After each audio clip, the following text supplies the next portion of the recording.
In this video, we'll study about break statement, continue statement, and the goto statement. The break statement is written inside a loop like while, do while, or it could be a switch statement. And once it is executed, it will abort that loop and will go outside the loop, even though the condition has not been met. For example, if the break statement is used inside a while loop, once this condition is satisfied, it will break outside that loop. It is not necessary that this condition has to be reached.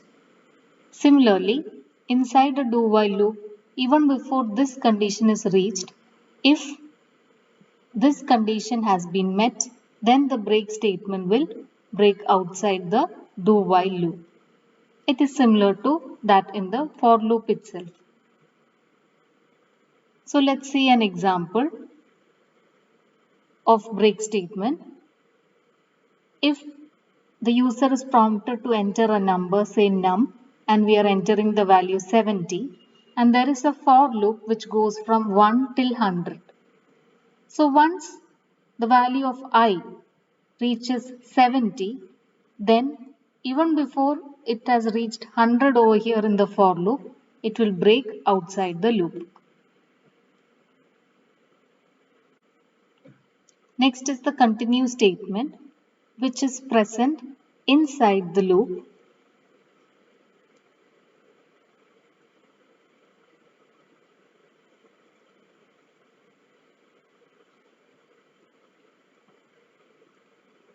Next is the continue statement, which allows us to take control to the beginning of the loop. It bypasses the statement which is present after that continue statement. So for example, if there is a continue statement over here, if this condition is satisfied, then it will not allow the rest of the code to be performed. Instead, it will go to the next condition or the update condition. It is similar to the next type of loop, which is while also. So let's see an example.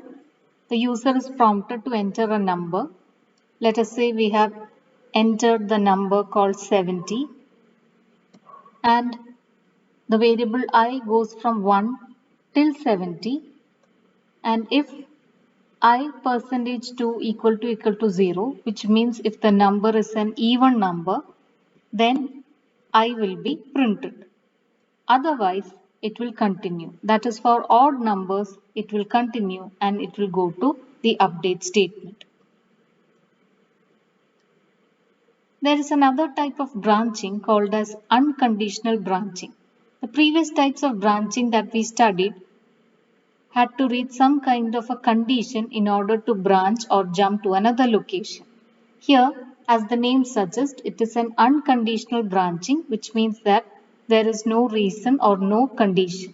So it does not check any condition, and the normal execution of the program is deviated. So it will jump to a location where a label is present. Label is a name which is followed by a full colon. So there are two types of branching. One is called forward branching and the second one is called backward branching. In forward branching, it will jump to a label which is present after the set of statements, and in backward branching, it will jump to a set of statements which is present before the goto statement. Because of backward branching, it will always skip these set of statements and it will always be going in an infinite loop. So this is a disadvantage of the backward branching or the goto statement, and we generally do not use this type of statement in C language.